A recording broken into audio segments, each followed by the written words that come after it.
Bien, 22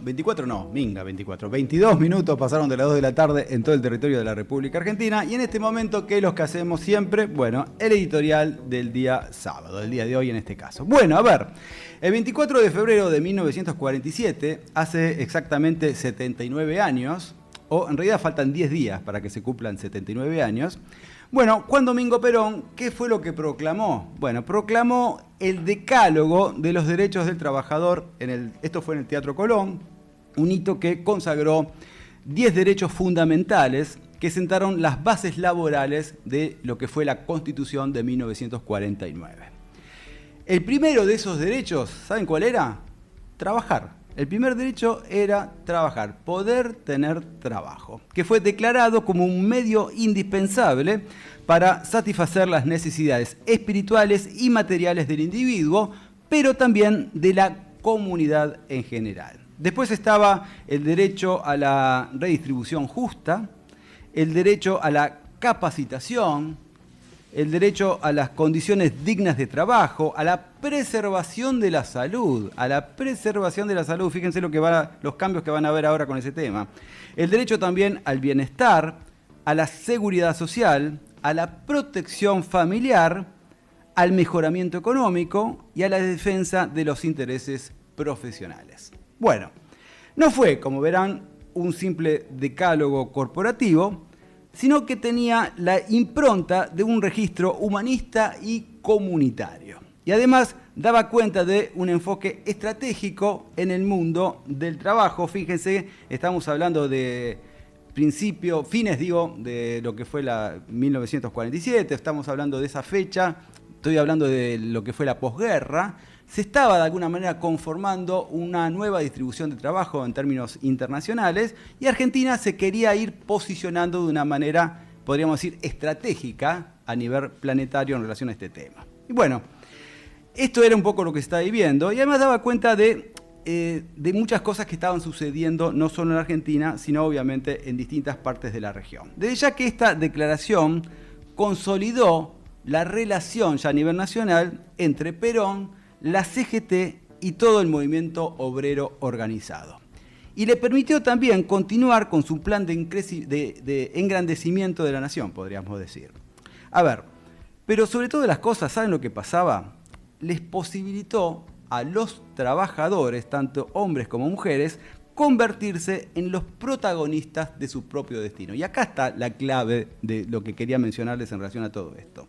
Acuérdense que ese periodo histórico terminó siendo el momento de mayor conciencia social que tuvo el trabajador y las trabajadoras en nuestro país. El mayor nivel de conciencia de clase, en este caso clase trabajadora, fue justamente durante ese periodo del peronismo, algo que ya verán, fue decayendo. Algo que con el correr de los años, como recién les decía, se fue disipando a tal extremo que ahora estamos a un paso de que se convierta en ley una reforma laboral que nos va a retrotraer no solo a lo que fue el preperonismo, ¿sí?, sino a la época colonial, podríamos decir, del siglo XVI, XVII, XVIII, cuando la esclavitud era una normalidad en lo que en ese momento se llamaba el virreinato del Río de la Plata. No digo que esto fuera a llegar a suceder ahora, ¿sí?, con estos cambios que se avecinan, aunque sí se le va a parecer bastante, pero obviamente que de continuar la libertad avanza en el poder, bueno, sí, ahí sí la esclavitud también se va a convertir en una normalidad de este siglo. Bien, y más allá de la angustia y el desconcierto que nos está provocando muchísimos argentinos esto que está sucediendo, bueno, hay que decirlo, la media sanción ya es un hecho en el Senado y lo cierto es que en diputados el tratamiento de este proyecto la verdad que va a ser un trámite, con lo cual ya podríamos decir que el derecho a la explotación, ¿sí?, en términos ya recargado podríamos plantearlo, porque siempre el laburo de alguna manera fue una explotación, pero ahora más que nunca va a ser algo ya legalizado, podríamos plantearlo. Bueno, esto se va a convertir en ley directamente a fines de este mes, al menos que surja un milagro. También podemos creer en los milagros, pero la verdad es que en los últimos 2 años venimos diciendo este se cae, esto no va a salir y sale, este no se cae al final. Bueno, la verdad es que ya de alguna manera nosotros también tenemos que ir resignándonos a creer que mínimo va a durar 4 años. Ojalá que no, pero la verdad que va a terminar durando 4 años seguramente.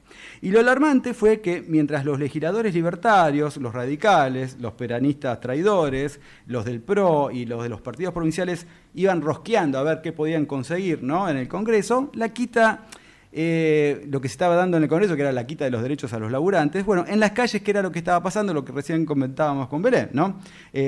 Las fuerzas de seguridad reprimían, como siempre lo hicieron durante estos 2 años, y dejaban actuar a los infiltrados a las vistas de todos, y un poco, esto se vio muchísimo en televisión, también en las redes sociales, se enfocaba, esto yo lo vi después, más tarde, pero enfocaba directamente cómo estaban algunos individuos encapuchados armando las bombas molotov para después tirarlas en donde sea, ¿no?, y generar disturbios, como terminó sucediendo. Bueno, todo fue, como ustedes saben, una puesta en escena que provocó que las distintas columnas de los gremios no pudieran acceder con comodidad a las inmediaciones, del Parlamento, y con el correr de las horas, con los carros hidrantes, con los disparos al mansalva, con la policía motorizada también amenazante, bueno, fueron logrando que las multitudes se vayan dispersando y que no pudieran concentrarse por más tiempo en la plaza de los 2 congresos, como hubiera sido lo ideal, como era lo que estábamos previendo que eso sucediera. Bueno, mientras se estaba tratando semejante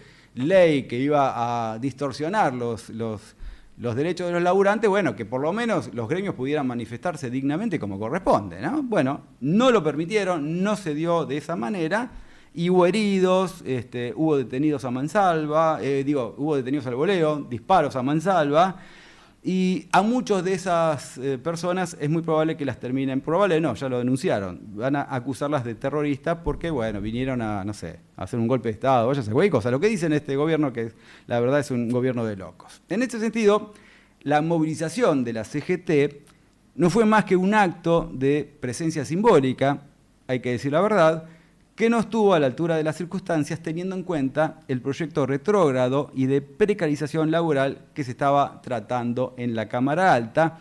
Y esto fue así porque, como muchos de ustedes saben, esto también lo denunció Rodolfo Aguiar, de ATE, y también salió en muchos medios no necesariamente oficialistas. Bueno, se sabe que los líderes de la Central Obrera pudieron negociar de algún modo, bueno, que no incluyeran en este proyecto de reforma artículos que perjudicaran la estructura sindical.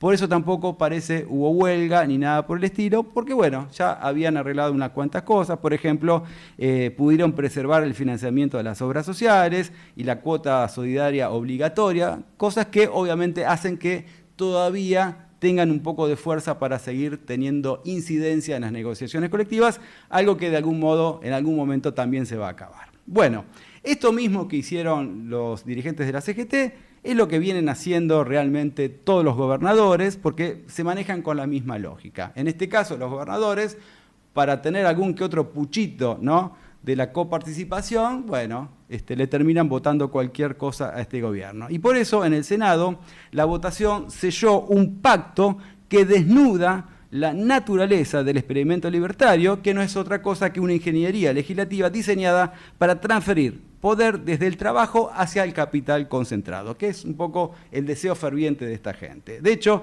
el dictamen de mayoría que se aprobó el jueves por la madrugada condensa décadas de aspiraciones empresariales que quedaron en suspenso durante los años de resistencia peronista o sindical, que siempre fue la gran disputa, ¿no? Ustedes quieren abordarnos, ¿sí?, esclavizarnos, explotarnos como a ustedes se les cante, y nosotros ¿qué hacemos? Evitamos que eso suceda. Y esa es la puja permanente que hay entre el capital y el trabajo. Bueno, ahora nos están abrumando por todos los costados.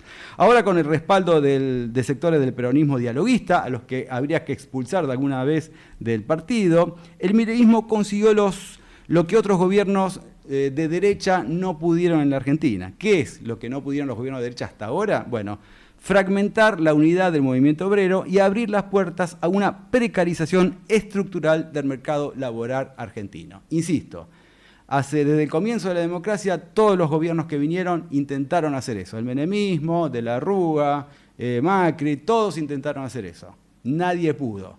Milei lo está logrando. Tal es así que la propia Patricia Bullrich, que estaba muy contenta, por supuesto, por lo obtenido, dijo que es la reforma más profunda de los últimos 50 años, y esto no fue un dicho al pasar, por supuesto, porque terminó siendo una confesión ideológica que ubica al actual proceso de ajuste estructural, ¿sí?, que se está dando en consonancia y en paralelo, podríamos decir, a la última dictadura cívico-militar que desmanteló la industria nacional y sometió el trabajo a la lógica financiera. Tanto en aquel entonces como ahora, ¿qué era lo que pasaba en términos internacionales? Bueno, la preeminencia de Estados Unidos en el país y en la región obviamente era notoria y hoy sigue siendo notoria. Y los traidores internos, o sea, los traidores de la Argentina, siempre estuvieron presentes porque no dejan de ser una marca registrada. Y lo increíble es que medio siglo después, el libreto sigue siendo el mismo. Reducir los costos laborales, fíjense, hasta nosotros lo tenemos en el eslogan antes del editorial, que lo dice Macri, hay que reducir los costos, reducir los costos laborales, fragmentar la organización colectiva y convertir a la subsistencia en una variable de ajuste. Y si no, pregúntenle a los jubilados, que deben estar muy contentos porque me acabo de enterar que les aumentaron 10 pesos. 10 pesos la jubilación. Así que fíjense cómo viene la mano.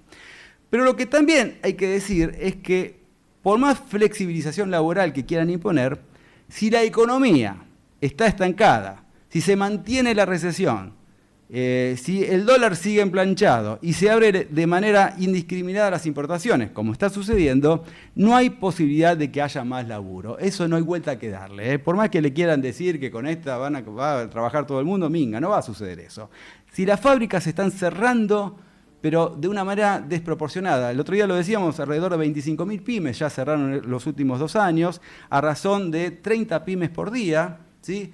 Está habiendo, hoy leía, lo dijo Kicillof, hay un desocupado cada 4 minutos en la Argentina desde que Milei es el presidente. Bueno, algo que está pasando, la gente está quedando en la calle. ¿Qué trabajo va a generar esta reforma? Absolutamente ninguno. Es parte de un verso estructural que la gente quiere creer y que sigue apoyando sin entender lo que está sucediendo. O por lo menos sin querer entenderlo al menos.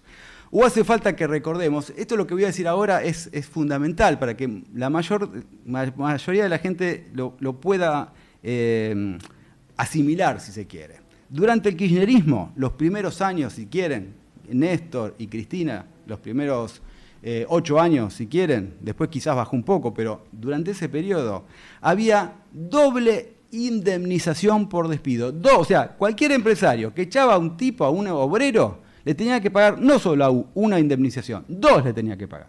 ¿Está claro? Bueno, en ese periodo hubo casi pleno empleo. A ver si me entienden. Eso sucedió en la Argentina, ¿sí? Los empresarios no tenían miedo de contratar gente. ¿Por qué? Porque había guita, porque había mercado interno, porque había una economía que estaba funcionando, se incentivaba el consumo permanentemente, había compra-venta y todo estaba funcionando bien. Entonces no había problemas, no había problemas. Y esto, ¿saben por qué también sucedía? Bueno, porque las pymes tenían pedidos, podían exportar, y podían exportar porque había un dólar competitivo, no como ahora, que está en 1.400 mangos. Y esto, la verdad, hay que reconocerlo, siempre pasa con los gobiernos nacionales y populares. Pasó, como recién decíamos, con el decálogo, ¿no?, que había generado Perón de los 10 derechos fundamentales del laburo. Bueno, sucedió en ese periodo, pero también sucedió durante el kirchnerismo. El problema fue lo que sucedió con el Frente de Todos, que no fue ni peronismo ni kirchnerismo. Nadie sabe qué fue, pero ninguna de las dos cosas sucedieron. De hecho, el propio Alberto Fernández lo definió como un periodo socialdemócrata. ¿Vieron? Ni chicha ni limonada. Pero lamentablemente, producto también de mucha mala suerte, porque existió la pandemia, le guste o no a quien sea, existió. Había una guerra que recién se iniciaba a nivel entre Rusia, y bueno, ustedes ya saben todo lo que pasó en ese periodo. La deuda externa que también llegaba de alguna manera dificultaba la economía permanentemente, y también hubo una sequía durante ese tiempo. Así que bueno, fueron muchos temas que se tuvieron que abordar en muy poco tiempo. Bueno, pero también es cierto que hubo una gran inoperancia, hubo una gran desidia, y todo terminó desembocando en este presente de terror, ¿sí? Nada, son las cosas que pasaron, son las cosas que sucedieron y todo se combinó para que termine llegando al poder un loco de estas características que hoy por hoy todos estamos padeciendo, incluso los que lo votaron. Las generaciones más jóvenes creen, ¿sí? Y ese es el gran problema, que el kirchnerismo fue eso, fueron ese periodo en donde pasó de todo en la Argentina. Bueno, lamentablemente mucha gente lo cree, muchos pibes jóvenes que votan a partir de los 16 años se quedaron con ese mensaje permanente, que la chorra, que se afanó esta, se afanó el otro. Hoy sigue estando presa, pobre, y la siguen acusando de eso. Pero bueno, la verdad de la milanesa es que a partir de todos esos dichos, el kirchnerismo hoy por hoy está en decadencia y hay que admitirlo también. Y en este sentido, si queremos salir de esta locura libertaria, habrá que conformar otra vez un nuevo frente, pero que en este caso involucre lo mejor de ambos periodos, me refiero a lo que fue el peronismo del 45, pero también del kirchnerismo del 2003 al 2015, esos dos periodos históricos, y obviamente adaptarlos a los nuevos tiempos, en el que seguramente habrá que hacer modificaciones en la legislación laboral, eso sí, respetando los derechos de los trabajadores, algo que no impide que los empresarios puedan hacer también